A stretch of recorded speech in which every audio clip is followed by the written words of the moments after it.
नमस्कार साथियों, पाठशाला के इस डिजिटल मंच पे आप सभी का स्वागत है। हार्दिक अभिनंदन। कैसे हैं आप सभी लोग? देखो भर्तियों का दौर तो शुरू हुआ है और कैलेंडर भी जारी हो चुका है, लेकिन अभी भी असमंजस की स्थिति में है कि सर हम तैयारी शुरू करें या नहीं करें। ठीक है, तैयारी शुरू करें तो किस तरीके से करें, कौन कौन एलिजिबल है।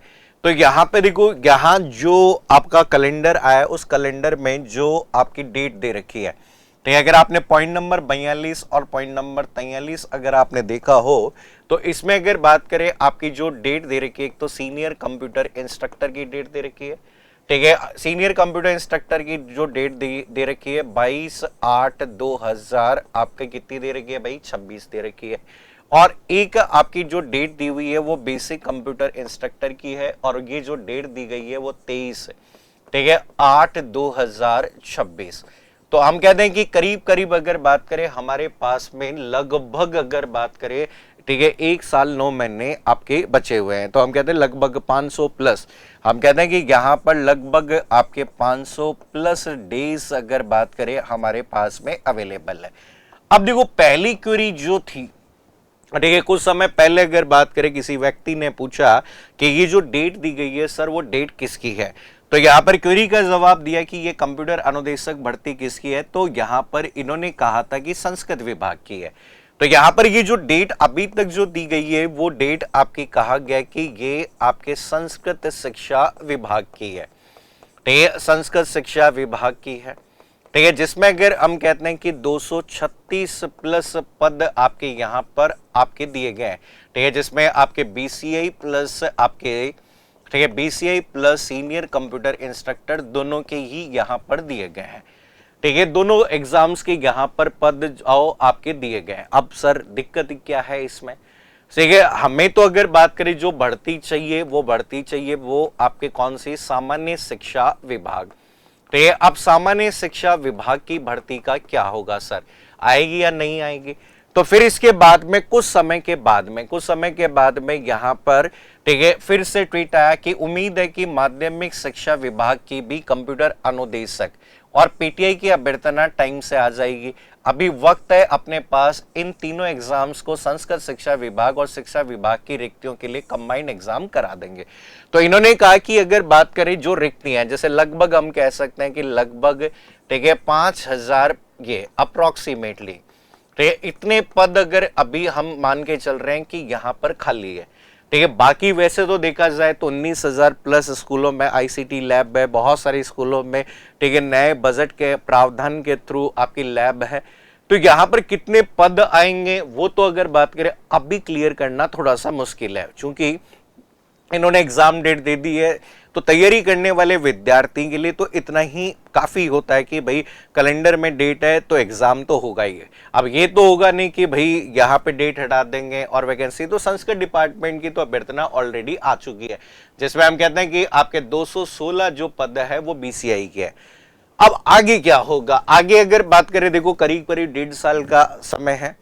तो इस दौरान अगर बात करें नई नई भर्तियां आएंगी। अब नई जब भर्तियां, जैसे आपके आगामी जो भर्तियां जिसमें 1.25 लाख, अभी बजट में अगर बात करें 1.25 लाख भर्तियों की घोषणा की गई है, जिसका वर्गीकरण अभी तक नहीं हुआ है।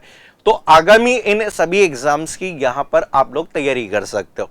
तो अब तैयारी कैसे शुरू करें, हम तैयारी किस तरीके से शुरू करें? तो पहली चीज तो यहाँ पे देखें, तो यहाँ पर देखो 2 तरह से आप तैयारी यहां पर कर सकते हो। पहली जो देखो, ठीक है, पहला जो आपकी तैयारी जो नॉन टेक्निकल, ठीक है, 2 तरह के स्टूडेंट्स यहां पर इस एग्जाम के लिए बैठेंगे। ठीक है, पहले जो स्टूडेंट्स जो टेक्निकल स्टूडेंट्स है, टेक्निकल स्टूडेंट्स का मतलब यहां पर जिन लोगों ने बीसीए किया हुआ है, जैसे एमसीए किया हुआ है, ठीक है, या फिर हम कह सकते हैं कि जो भी विद्यार्थी बीटेक आपके सीएस से हैं, आईटी से हैं, या फिर हम कह सकते हैं ईसी से है, आपके ट्रिपल ई से हो सकता है, इलेक्ट्रिकल इंजीनियरिंग से हो सकता है, या फिर हम कह सकते हैं कि बीएससी, ठीक है, बीएससी सीएस या फिर आईटी से संबंधित हो सकते हैं। तो ऐसे ही हम कह सकते हैं एमएससी सीएस और आईटी से संबंधित हो सकता है। ऐसे बहुत सारे विद्यार्थी, ठीक है, जिन्होंने अगर बात करें टेक्निकल स्टूडेंट्स जो है ये कहलाएंगे। कुछ स्टूडेंट्स ऐसे होंगे जो आपके यहां पर आपके नॉन टेक्निकल स्टूडेंट्स है। ठीक है। नॉन टेक्निकल स्टूडेंट्स जो है जिन्होंने डिप्लोमा, एक तरीके से हम कहते हैं नॉन टेक्निकल का मतलब आपका होता है डिप्लोमा, ठीक है, डिप्लोमा वाले स्टूडेंट, जिसमें हम कह सकते हैं कि एनी ग्रेजुएट, ठीक है, एनी ग्रेजुएट प्लस आपका मिनिमम, ठीक है, 1 ईयर का डिप्लोमा किया है, जिन्होंने अगर बात करें ईमानदारी से डिप्लोमा किया है, ठीक है, तो यहां पर हम कह सकते हैं तो दो तरह के स्टूडेंट्स हो गए। तो यहां पर ये जो स्टूडेंट है वो आपके किस पे फोकस करें, फोकस ऑन पेपर 2, ठीक है, ये वाले पेपर 2 पर आपके फोकस करें, ठीक है, आपके पेपर 2 पे फोकस करें जो कि टेक्निकल सब्जेक्ट्स आपके यहां पर है, ठीक है। यहां पर कहा जाता है कि टेक्निकल, ठीक है, टेक्निकल आपको रिवाइज करें लगातार बार बार, प्लस अगर हम कह सकते हैं कि पेपर 1 पर फोकस करें, क्योंकि जो सिलेक्शन यहां पर आपका होना है वो पेपर 1 के बेस पर है।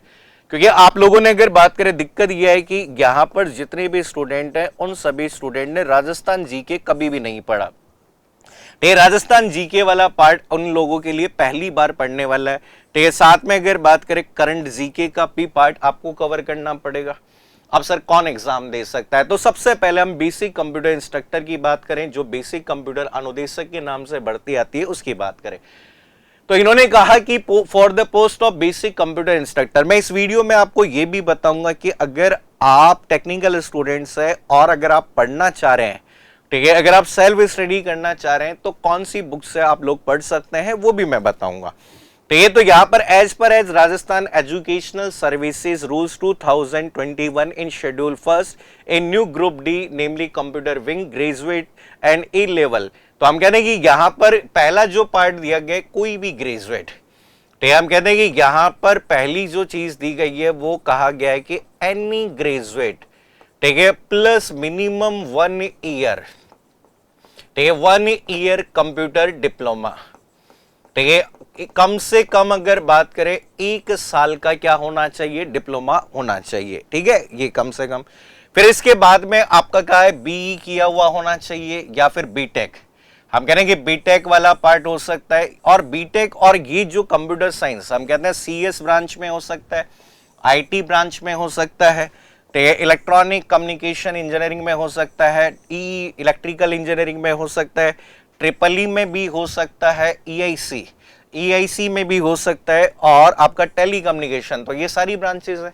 तो हम कह रहे हैं सीएस और आईटी के साथ साथ ईसी और इलेक्ट्रिकल भी एलिजिबल है, ठीक है। फिर इसके बाद में आता है कि बीएससी इन, ठीक है, BSc in CS and IT, तो यार रखना ये कोर ब्रांच होती है, BSc in CS and IT, वो विद्यार्थी एलिजिबल नहीं है, ठीक है, जिन्होंने 3 साल अगर बात करें केवल कंप्यूटर का एक विषय पढ़ा है, 3 साल मतलब एक एक विषय पढ़ते गए, ठीक है। जैसे हम कहते हैं ना कि यहाँ पर physics plus chemistry plus CS, तो ये एलिजिबल नहीं है, पिछली बार इनको होल्ड पे रख दिया गया है। कई लोग अगर बात करें फिजिक्स प्लस बायो प्लस अगर बात करें सीएस, तो ये भी एलिजिबल नहीं थे। फिर मैथ्स हो गया, फिजिक्स हो गया और सीएस हो गया, इनको भी होल्ड पे कर दिया गया था, ठीक है। तो यहां पर आपकी जो बीएससी सीएस आपकी डिग्री पे मेंशन होना चाहिए। अगला है आपका बीसीए वालों के कोई दिक्कत नहीं है, आसानी से दे सकते हो, और एनी इक्विवेलेंट डिग्री जो भी आप लोगों ने यहां पे प्राप्त की है, ठीक है। अब यहां पे देखो स्कीम ऑफ एग्जाम्स की बात करें तो एग्जाम्स आपके 2 पेपर होंगे, पेपर यहां पर हम याद रखिए कि आपके 2 पेपर होंगे, ठीक है, आपके 2 पेपर होंगे, आपके एक पेपर 1 होगा, एक पेपर 2 होगा, और दोनों में अगर बात करें पास होने के लिए 40% आपको लाना है, ठीक है। और यहाँ पे जैसे हम कहते हैं ना कि 40% किसको लाना है, जनरल को लाना है, ओबीसी जो कैटेगरी है, एडब्ल्यूएस कैटेगरी है, ये जो पार्ट, और यहाँ पर इसके बाद में बाकी अन्य कैटेगरी जो पार्ट आती है 35% है, जैसे SC category, ST category, physically handicap और अन्य जो भी कैटेगरीज आती है जिनको विशेष तरह के यहाँ पर रिजर्वेशन दिया गया उसमें। अब देखो समझो कि यहां पर इसमें पहला जो पेपर है वो 100 नंबर का है, और 100 नंबर का है, और आपके पास में समय केवल 2 घंटे है, और 100 क्वेश्चन आपको दिए गए हैं। और याद रखिए -1/3 आपकी कैसी है, मार्किंग, नेगेटिव मार्किंग, तो हम कहते हैं कि यहां पर आपकी मार्किंग जो है वो 1/3 नेगेटिव मार्किंग है, ठीक है। और यहां पर आपको मैं बार बार कह रहा हूं कि मिनिमम पासिंग मार्क्स, ठीक है, पिछली बार तो मिनिमम पासिंग मार्क्स पे ही सिलेक्शन हुआ, तो minimum marks in unreserved category के लिए 40% है और रिजर्व कैटेगरी के लिए आपका 35% है। अब यहां पर इस फर्स्ट पेपर में देखें तो आपके टोटल 2 यूनिट है, तो 2 यूनिट आपकी ये यूनिट नंबर 1 मानी गई है, पिछली बार ये यूनिट नंबर 1 कंसीडर की गई है, और ये वाली यूनिट नंबर आपके यहां पर क्या कंसीडर की गई है, सेकंड कंसीडर की गई। याद रखिए 2। तो पिछली बार टोटल प्रश्नों की बात करें तो यहां पर ठीक है 50 क्वेश्चन तो इधर से पूछे गए और 50 क्वेश्चन इधर से आए। तो अभी भी हम कह सकते हैं कि सिलेक्शन के लिए ये वाला पार्ट बहुत इंपॉर्टेंट है। अगर कंप्यूटर के सभी एग्जाम्स में देखें तो अब ये सूचना सहायक का एग्जाम हुआ, उसमें भी अगर नंबर ऑफ क्वेश्चंस देखें तो 50 क्वेश्चन आपके यहां पर थे। तो यहां पर देखो ये जो पार्ट दिया गया जिसमें राजस्थान आर्ट एंड कल्चर का पार्ट दिया गया, हिस्ट्री का पार्ट दिया गया, ज्योग्राफी का, और याद रखना कि ये जो भाग आपका यहां पर दिया गया है वो किसके संदर्भ में दिया गया, राजस्थान के संदर्भ में। ऐसे अगर बात करें जनरल साइंस है, फिर करंट अफेयर्स का पार्ट है, तो ये टोटल 50 क्वेश्चन है।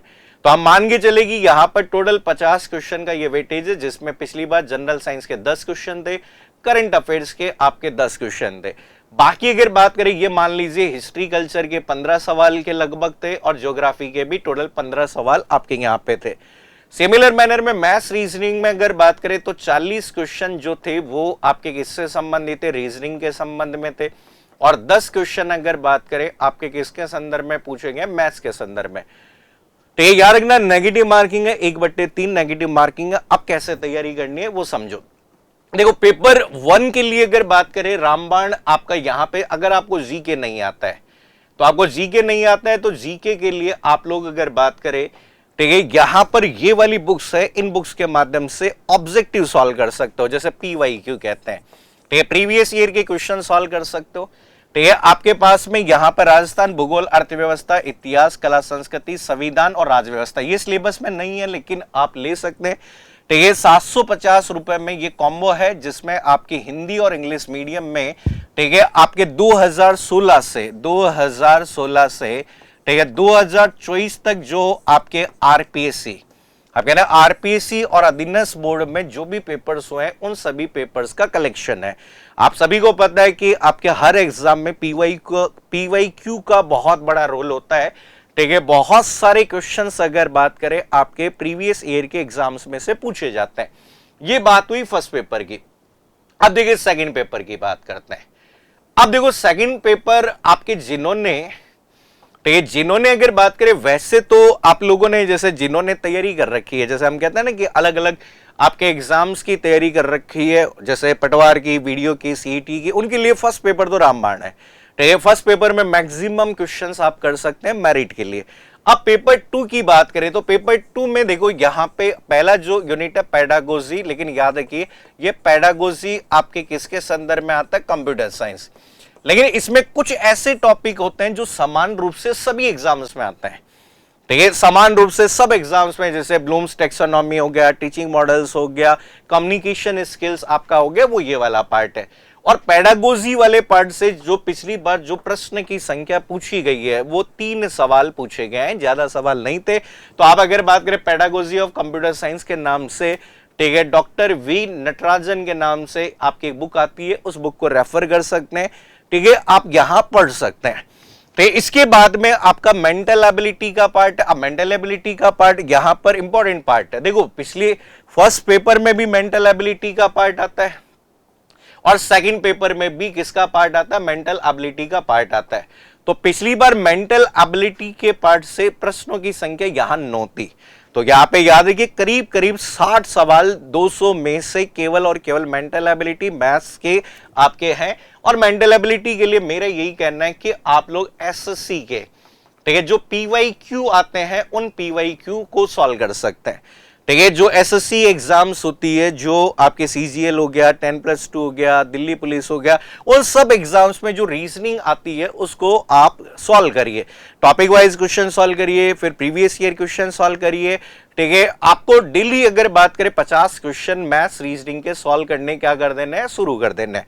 ठीक है, ये पार्ट आ गया। इसके बाद में तीसरी यूनिट आती है जिसे फंडामेंटल ऑफ कंप्यूटर कहा गया। बहुत ही सिंपल सी यूनिट है। ठीक है। इसमें अगर बात करें आपके ओवरव्यू ऑफ कंप्यूटर सिस्टम हो गया, इनपुट आउटपुट डिवाइस हो गया, पॉइंटिंग डिवाइस हो गया, स्कैनर।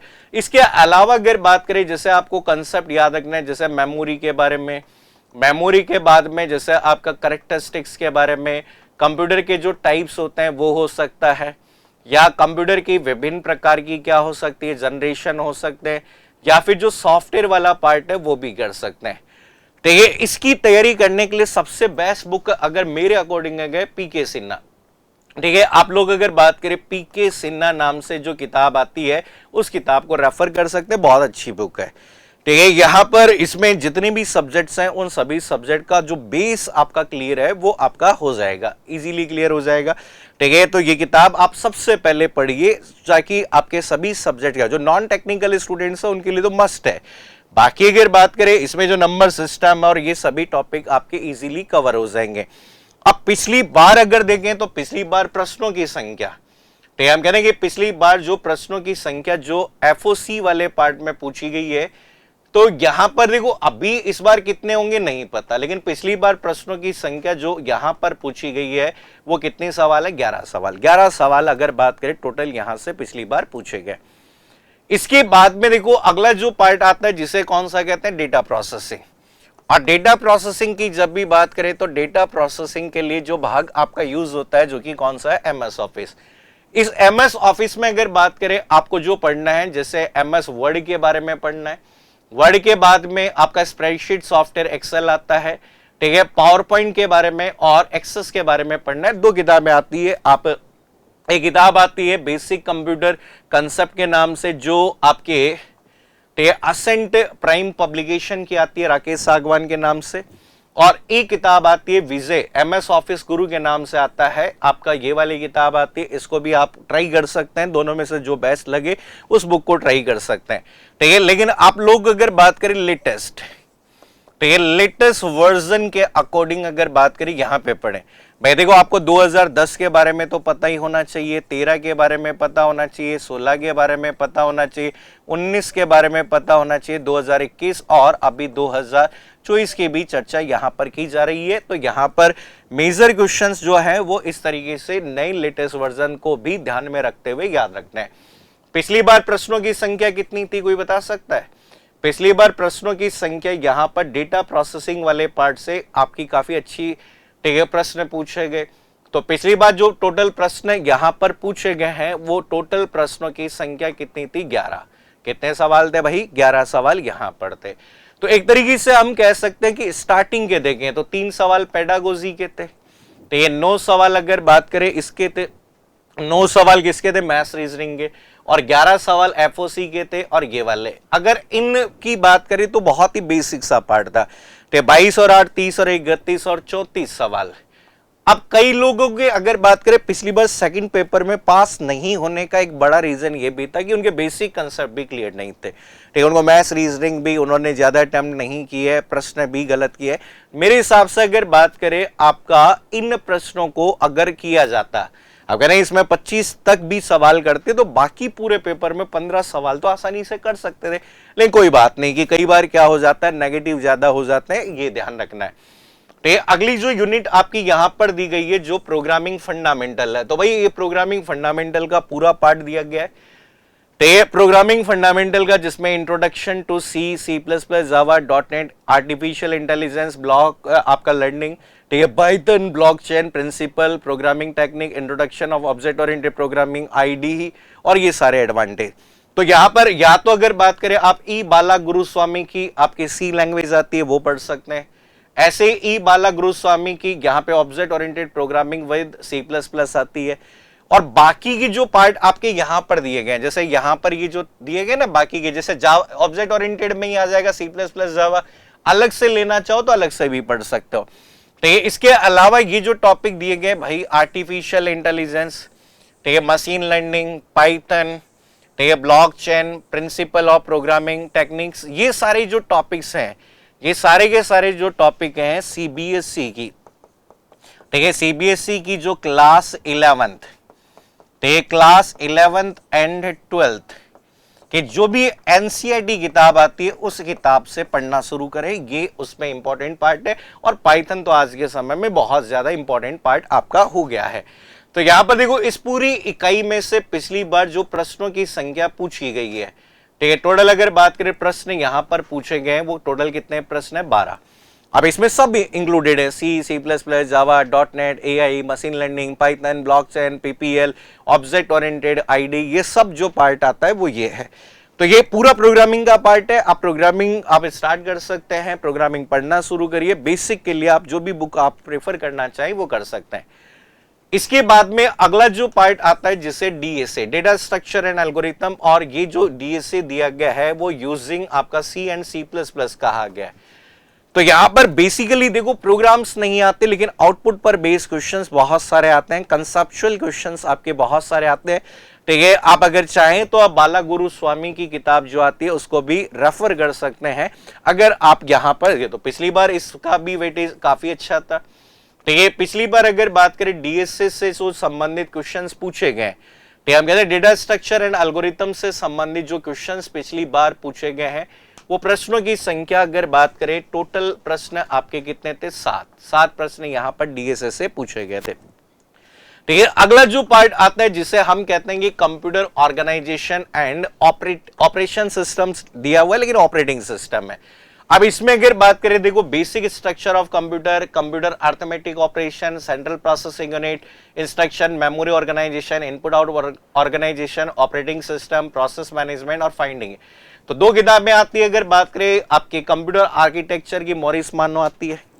ठीक है, और अगर बात करें यहां पर आपकी जो भी ऑपरेटिंग सिस्टम की भी बुक आपकी आती है, जो गैल्विन के नाम से आती है, बहुत ही फेमस किताब है। इसमें से भी अगर बात करें चाहें तो आप लोग कंसेप्ट तैयार कर सकते हैं। ठीक है, पिछली बार ऑपरेटिंग सिस्टम और COA, ठीक है, इन दोनों से अगर बात करें प्रश्न जो पूछे गए हैं, तो दोनों से अगर बात करें पिछली बार जो प्रश्न की संख्या यहां पर पिछली बार आपके इन दोनों यूनिट, यहां पे इन दोनों से पूछे गए प्रश्नों की संख्या कितनी थी? 5। ठीक है, 5 सवाल थे, सिंपल ही सवाल थे, बस एक सवाल थोड़ा सा कंफ्यूजन वाला था। अगला पार्ट आता है जिसे communication and networking concept. Communication और नेटवर्किंग का मतलब कंप्लीट कंप्यूटर नेटवर्क है। कंप्लीट कंप्यूटर नेटवर्क पढ़ने के लिए आप चाहें तो अगर बात करें फ्रोजन पढ़ सकते हैं या टेनिनबाउम पढ़ सकते हैं। बाकी अगर बात करें जो भी आपने BCA MCA में जो किताब पढ़ी है या जो हिंदी मीडियम में भी जो बुक्स आती है वो भी पढ़ सकते हैं। ठीक है, पिछली बार कंप्यूटर नेटवर्क से संबंधित आपके जो सवाल पूछे गए हैं, ठीक है, कंप्यूटर नेटवर्क से संबंधित जो सवाल पिछली बार आपके यहां पर पूछे गए हैं, ठीक है, वो टोटल सवालों की संख्या कितनी थी? 7। ठीक है, हम कह रहे हैं कि कंप्यूटर नेटवर्क से संबंधित प्रश्न जो पूछे गए हैं वो पिछली बार कितने सवाल पूछे गए हैं? 7 सवाल पूछे गए। अगला जो पार्ट आता है जिसे नेटवर्क सिक्योरिटी कहते हैं, और बहुत अच्छी यूनिट है आपको, अगर लेकिन नेटवर्क पढ़ने के बाद में नेटवर्क सिक्योरिटी पढ़े तो ज्यादा अच्छा है। तो इस तरीके से नेटवर्क सिक्योरिटी की बहुत सारी किताबें आती है जिसमें क्रिप्टोग्राफी और नेटवर्क सिक्योरिटी के नाम से है। पिछली बार यहाँ पे नेटवर्क सिक्योरिटी के प्रश्न पूछे गए 10। तो इसके बाद में अगला जो पार्ट आता है जिसे DBMS डेटाबेस मैनेजमेंट सिस्टम कहते हैं, थ्योरेटिकल प्लस कंसेप्चुअल क्वेश्चंस आपके पूछे जाते हैं। ठीक है, तो इसमें अगर बात करें overview of database management, architecture of database, RDBMS हो गया, डेटाबेस डिजाइन हो गया, मैनिपुलेटिंग डेटा हो गया, NoSQL हो गया। ठीक है, और अगर बात करें कौन कौन सी टेक्निक होती है जो डेटाबेस को सही तरह से सेलेक्ट करने के लिए काम में ली जाती है। ठीक है, DDL, DML, DTL, DCL की जो कमांड्स है उनको बहुत अच्छे से याद करिए, और SQL का जो बेसिक पार्ट आता है वो भी आपको ध्यान होना चाहिए। तो आप चाहें तो अगर बात करें यहां पर आपके कोर्थ नाम से किताब आती है वो रेफर कर सकते हैं, और नहीं तो अगर बात करें तो ये क्लास 11th और 12th जो CBSE बोर्ड की जो गाइड आती है, ठीक है, आपके जो रेफरेंस किताबें आती है उसको भी रेफर कर सकते हैं। ठीक है, इसके बाद में एक थ्योरेटिकल सब्जेक्ट आपका दिया गया SAD। देखो, थ्योरेटिकल प्लस लेकिन बहुत ही लॉजिकल और कंसेप्चुअल सब्जेक्ट है।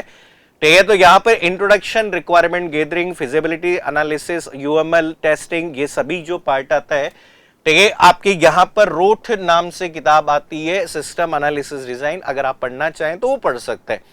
अब देखो दिक्कत किन के साथ में, जो हिंदी मीडियम से, अभी ये सारी किताबें जो आती है इंग्लिश मीडियम में आती है, तो हिंदी मीडियम से दिक्कत है। तो यहां पर वैसे तो अगर बात करें ट्राई करिए, पॉलिटेक्निक और डिप्लोमा की जो किताबें आती है उनको ट्राई कर सकते हैं, उनके माध्यम से पढ़ सकते हैं। तो लास्ट जो यूनिट पिछली बार अगर बात करें internet of things and application, जिसमें इंटरनेट टेक्नोलॉजी, प्रोटोकॉल, लैन वैन MAN, search engine, introduction to online offline messaging, world wide web हो गया, web publishing, basic knowledge of HTML XML, script creation और maintenance of website, HTML interactivity tool, multimedia, graphics, voice mail, video conferencing, ये सभी part था। पिछली बार प्रश्नों की संख्या यहां से बहुत ही कम थी। अगर आप देखेंगे तो इस पूरी यूनिट में से पिछली बार जो सवाल आपके पूछेंगे केवल और केवल कितने थे, 4। ठीक है, टोटल अगर बात के नंबर ऑफ क्वेश्चंस यहां पर पूछे गए 4। तो यहां पर देखो, जरूरी नहीं है कि यहां पर अगली बार ऐसा हो। मैं बार बार कहता हूं कि हर साल एग्जाम का पैटर्न बदलता रहता है। ठीक है, हो सकता है किसी यूनिट से प्रश्नों की संख्या अगली बार ज्यादा हो जाए, अगली बार हो सकता है कम हो जाए। तो ये एक थोड़ा सा ओवरव्यू अगर बात करें बेसिक कंप्यूटर अनुदेशक का, अगर आपने देखें तो यहां पर देखो पेडागोजी के 4 सवाल थे, मेंटल एबिलिटी के 9 थे, फंडामेंटल के 11 थे, डेटा प्रोसेसिंग के 11 थे, प्रोग्रामिंग फंडामेंटल के 12 थे, डेटा स्ट्रक्चर के 7 थे, ऑपरेटिंग सिस्टम के 5 थे, DCN के 7 सवाल थे, नेटवर्क सिक्योरिटी के 10 थे, डेटाबेस मैनेजमेंट सिस्टम के 13 थे, सिस्टम एनालिसिस के 7 थे और IoT के 4 थे। अब यहां पर हुआ क्या, जिसके प्रश्न की संख्या इधर कम थी सीनियर में ज्यादा हो गई है। तो हो सकता है अगली बार सीनियर में इनके प्रश्नों की संख्या इधर ज्यादा हो जाए और इधर क्या हो जाए, कम हो जाए। तो ये सीनियर में जो सीनियर इंस्ट्रक्टर की तैयारी कर रहे हैं उसमें ऑपरेटिंग सिस्टम में कुछ पार्ट अलग है, तो ये COA में कुछ पार्ट अलग होता है। तो बाकी अगर बात करें यहां पर जैसे basic of communication, web development, software engineering और डिजिटल, ये वाली आपकी जो इकाइयां हैं वो अलग है। ठीक है, यहां पर इसमें जैसे हम कहते हैं बेसिक में, ठीक है, बाकी कुछ एल्गोरिथम का पार्ट भी यहां पर सीनियर में दिया गया है, वो पार्ट आपका दिया गया है। अब लोग अगर बात करें, हम कहते हैं वैसे तो सबसे बेस्ट तरीका आपको मैंने बुक बता दी, बुक्स में से पढ़ना शुरू करो, मेहनत करिए बुक में से। फिर भी अगर बात करें आपको लगता है कि साहब मुझे पढ़ना है, तो मुझे अगर बात करें मैं नॉन टेक्निकल बैकग्राउंड से हूं, मैंने BCA MCA BTech नहीं किया है और मेरे को पढ़ाई किए हुए बहुत समय हो चुका है, तो बेसिक कंप्यूटर अनुदेशक का एक फाउंडेशन बैच हम यहां शुरू करने वाले हैं। ठीक है, टाइम 31 मार्च को आपका सेमिनार कह सकते हैं बैच हम स्टार्ट कर रहे हैं 3 बजे से, उसका टाइमिंग बाद में 1 बजे से हो जाएगा। ठीक है, अभी अगर बात करें 3 PM है, बाद में अगर बात करें ये आपका जो टाइमिंग होगा 1 PM से लेकर, ठीक है, 7 PM आपका टाइमिंग हो जाएगा। ठीक है, 8 बजे तक भी हो सकता है जब तक सर्दियां नहीं हो, तो अभी ये जो टाइमिंग है। ठीक है, डेली अगर बात करें आपकी यहां पर 6 घंटे आपकी क्लासेस होगी, जिसमें टेक्निकल और नॉन टेक्निकल दोनों में क्लासेस होगी। ठीक है, यहां पर आपके 30 मार्च तक ऑफलाइन बैच में प्रवेश लेने पर केवल जो आपका ये दिवाली पर, ठीक है, सॉरी होली पर बहुत सारे बच्चे कहें कि साहब हमें, ठीक है, कम फीस में एडमिशन दे दो, तो आपके केवल 30 मार्च तक ऑफलाइन बैच में प्रवेश लेने पर है। तो ये यहां पर आपके ये जो पेपर 1 और पेपर 2 दोनों के एक्सपर्ट फैकल्टीज के माध्यम से आपको अध्यापन करवाया जाएगा। ये फाउंडेशन बैच है, ये फाउंडेशन बैच है, कम से कम हम कह रहे हैं कि ये फाउंडेशन बैच है और ये कम से कम 6 महीने से, ठीक है, 8 महीने तक अगर बात करें बैच चलेगा। ठीक है, इसमें अगर बात करें आपको यहां पर फ्री, ठीक है, फ्री MCQ बुकलेट मिलेगी। ठीक है, आपको ऑनलाइन कोर्स, ठीक है, ऑनलाइन कोर्स आपको मिल जाएगा। ठीक है, रिवीजन के लिए एग्जाम तक रिवीजन के लिए, और फिर अगर बात करें आपकी टेस्ट सीरीज आपके यहां पर अवेलेबल है। तो ये केवल अगर वो स्टूडेंट्स हैं जो एकदम नए स्टूडेंट है, जिन्हें आपको तैयारी करनी है, फाउंडेशन तैयारी करनी है। जो विद्यार्थी पहले तैयारी कर चुके हैं, जैसे कंप्यूटर अनुदेशक में पहले पढ़ चुके हैं, सूचना साइक में पहले पढ़ चुके हैं, और उन लोगों को लगता है कि सर मैं कोचिंग नहीं करना चाहता, मैं घर बैठे सेल्फ स्टडी करना चाहता हूं, आपके पास बुक्स है, क्लास नोट्स भी अवेलेबल आपके पास में होंगे, तो आप अगर बात करें तैयारी कर सकते हैं MCQ के माध्यम से। तो हम कहते हैं 11 कॉम्बो बुक MCQ बुक्स की आपका बुकलेट का कॉम्बो है, जिसमें अगर बात करें आपकी ये सारी की सारी यूनिट, हम कहते हैं ना यहां तक, ठीक है, ये वाली सारी यूनिट अगर बात करें, इसमें से ये मेंटल एबिलिटी हटा दीजिए, बाकी पेडागोजी, FOC, डेटा प्रोसेसिंग, इन सभी की अलग अलग बुकलेट आपको यहां पर दी गई है। ठीक है, आप अगर देखेंगे पेडागोजी की है, FOC की है, data processing, computer network, COA, operating system, system analysis, design, data structure, programming fundamental, database, internet of thing, network और ये वाला पार्ट है। तो यहां पर इस वाले पार्ट में अगर आप देखेंगे तो ये टोटल 11 किताबों का कॉम्बो आपको है, घर बैठे आप मंगवा सकते हैं 1499 रुपए में। ठीक है। खास बात यह कि ये बुक्स लेने के बाद आपको एमसीक्यू बैच आपको ऑलरेडी फ्री मिले। तो इसमें अगर बात करें, अगर आप लेते हैं तो आपको फायदा है एमसीक्यू बैच। ठीक है, एमसीक्यू बैच आपको एकदम फ्री मिलेगा। ठीक है, आपको एग्जाम तक के आपकी जो टेस्ट सीरीज है वो फ्री मिल जाएगी। फिर आपके अगर बात करें पीवाईक्यू अगर बात करें करवाए, तो एमसीक्यू बैच में खास बात ये रहेगी कि आपको पेपर 1 प्लस पेपर 2 दोनों की क्या की जाएगी तैयारी। अभी जब भी एमसीक्यू बैच शुरू होगा अनाउंसमेंट कर दिया जाएगा, उसके बाद तैयारी आप शुरू कर सकते हैं। बाकी अगर पेपर 1 है, पेपर 1 में भी अगर आप चाहें तो आप लोग हिस्ट्री, कल्चर, ज्योग्राफी इन सभी की बुक ले सकते हैं। बहुत जल्दी हम साइंस की भी बुक लॉन्च करने वाले हैं, उस बुक के माध्यम से भी आप तैयारी कर सकते हैं। तो आप लोग बढ़िया से तैयारी करिए। सभी को ऑल द बेस्ट एग्जाम की। ठीक है, कोई जरूरी नहीं है, देखो मैं कहता हूं कि अगर सेल्फ स्टडी कर सकते हो तो किताबों से मोहब्बत करिए और उनके साथ पढ़ना शुरू करिए। और ये अगर बात करें उन विद्यार्थियों के लिए जिन्होंने कभी तैयारी नहीं की है, ठीक है, पहली बार तैयारी कर रहे हैं, तो उन लोगों के लिए एक फाउंडेशन बैच के माध्यम से तैयारी करवाई जा रही है। एक्सपर्ट फैकल्टीज आपको यहां पर होगी। विगत भर्ती परीक्षाओं में रिजल्ट आप सभी को पता है। ठीक है, और मेरा यही मानना है कि जब तक आपका एग्जाम नहीं हो जाए तब तक सोशल मीडिया, टेलीग्राम चैनल्स और इन सब चीजों से दूर रहें, क्योंकि आपको अगर बात करें अपनी मेहनत करनी है। ठीक है, पिछली भर्ती में कितने सिलेक्शन हुए, क्या हुए, उससे कोई फर्क नहीं पड़ता।